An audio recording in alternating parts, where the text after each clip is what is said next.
యుగయుగములు నేను నీ గుడారములో నివసించేదను. కీర్తనలు 61:4. ప్రేమైనటువంటి దేవుని జనాంగమా, ఈ ఆదివార దినాన ఎంతమంది దేవుని మందిరంలో నివసించేటువంటి వారు, ఎంతమంది దేవుని మందిరానికి వెళ్ళాలని ఆశ కలిగి జీవించేటువంటి వారు. ఇక్కడ ఈ వచనంలో మనం గమనించినట్లయితే దావీదు అయితే ఆయన గుడారములో నివసించడానికి ఇష్టపడుతున్నాడు. అలాగున నీవు కూడా ఆయన గుడారములో నివసించినట్లయితే ఆయన మందిరములో నీకు నెమ్మది దొరికేదిగా ఉంది. ఆయన మందిరంలో నీకు సమాధానం దొరికేదిగా ఉంది. ఆయన మందిరంలో నీకు శాంతి దొరికేదిగా ఉంది.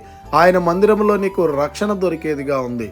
గనుక ఇక నుంచైనా దేవుని మందిరాన్ని నిర్లక్ష్యం చేయకుండా ఆయన మందిరానికి వెళ్ళి ఆయన్ని ఆరాధించేటువంటి వారంగా, ఆ మందిరంలో నివసించేటువంటి వారంగా ఉండాలని కోరుకుంటూ ఈ దిన వాక్యం ద్వారా దేవుడు మనల్ని బలపరిచి దీవించి ఆశీర్వదించును గాక. ఆమేన్.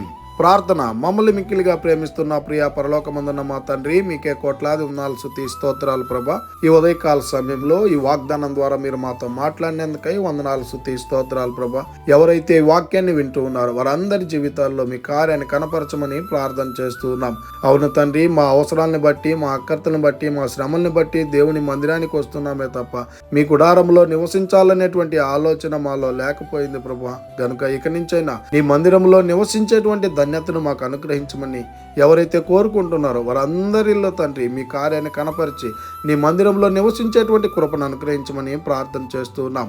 ఈ దినాన ఎవరైతే పనులు చేస్తూ ఉన్నారో, ప్రయాణాలు చేస్తూ ఉన్నారో, మీ మందిరానికి రావడానికి ఎవరైతే ఇష్టపడుతూ ఉన్నారో వారందరినీ త్వరపడి మీ మందిరానికి నడిపించి ఆత్మతో నింపి నడిపించమని యేసుక్రీస్తు పరిశుద్ధ నామమున అడిగి మరి ప్రార్థిస్తూ వేడుకుంటున్నాము తండ్రి.